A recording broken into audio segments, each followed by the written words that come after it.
I've been just bounced on this, so but I'm delighted.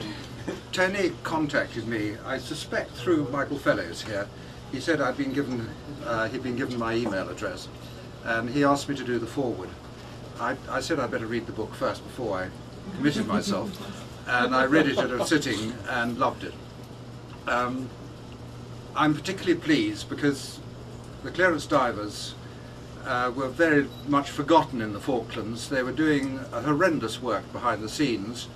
They removed some 11 bombs, unexploded bombs. They weren't trained as bomb disposal experts.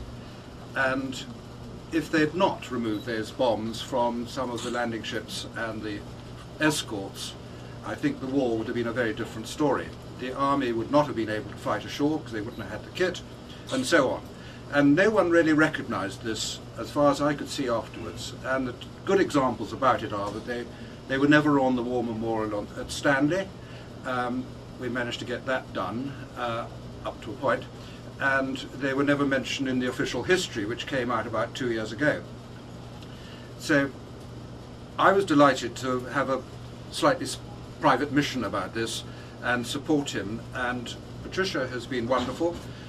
She didn't hesitate to take it on, and Tony has been absolutely tremendous in doing so, and I'm waiting for his novel now coming out. Probably at the rate he works about next week, I think. So I commend the book to you, and I'm very glad that the story is being told. Some of the story you'll be interested to read is in the third person. Tony never actually gets involved directly in any of the runs ashore or anything like that he describes. So he's much better than the average sailor. But he does get some exciting times as a deep sea diver, and I have a lovely photograph of him just head above the water in the pool at Buckingham Palace at the pond. So what he was doing there, I just don't know.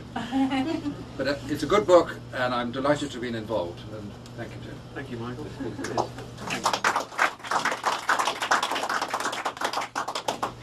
Ladies and gentlemen, thank you very much for coming. I know some of you have travelled great distances, Plymouth, Scotland, all over the place, Norfolk, so even Portsmouth some. So thanks for that. And I'm shocked and stunned that it ever got this far. I mean, when I started doing this, you don't know if anyone's ever going to read what you've written down. I started with the BBC. They said, we understand you've got a diary and you've not read it yet, and they found out through a friend of mine. So they came to film me, and that's what started. The cameraman said, this is a great story, it should be out there, everybody should know about it. But I started that night, and I got to 27,000 words, and I thought, well, I'm doing quite good here, this is alright. So I sent it off on the internet to an editor, and he said to me, I like it, it's brilliant, great, get it to 100,000 words, and I'll chop it back to 80. So I thought, I'm less than a quarter of the way through. But you know, you have a time like that where you think, well, is anybody ever going to read it? Should I put so much effort in? But I sat down and started again, and with the encouragement from my wife, and she just let me disappear from, I don't know, 6 o'clock in the morning. I'd come straight down and in there without a cup of tea, and I'd be in there till 3 o'clock in the morning, and she would come down at the top of the stairs. That's enough, bed.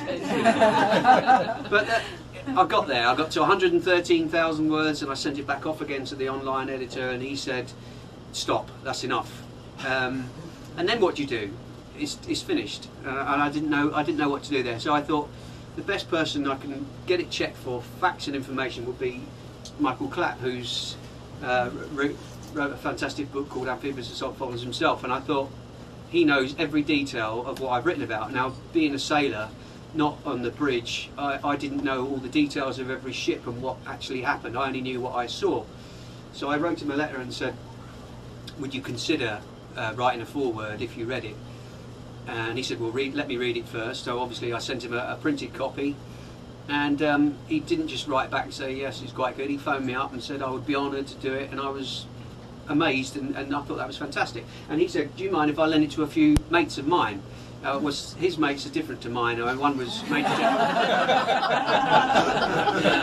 So he gave it to Major General Julian Thompson, who wrote a fantastic piece on the back, which I'm sure has helped sell. So thank you for that.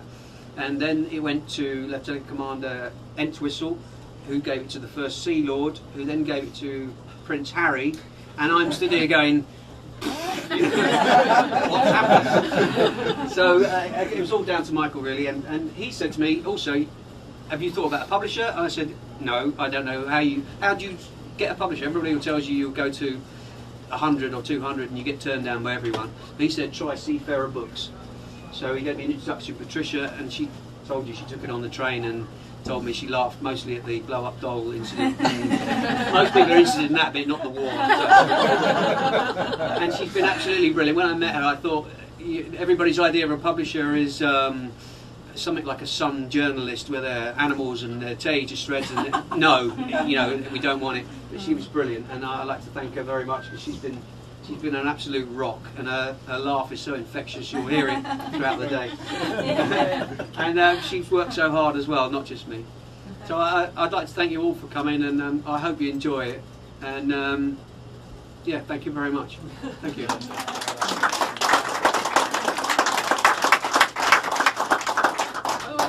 The other coincidence, Exeter was the first coincidence, I suppose, that we had a ship, funnily enough, coming to XL exactly the same day that you're planning the original book launch. So here we are on board a ship rather than ashore on the stand.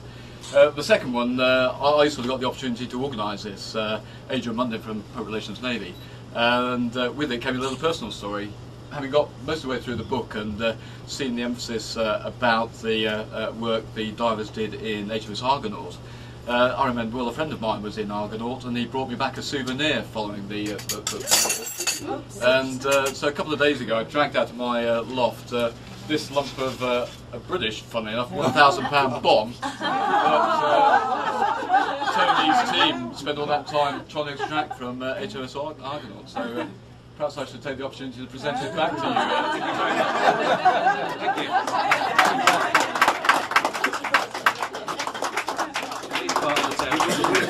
And you can all see the sort of British wording on it, so the story is true.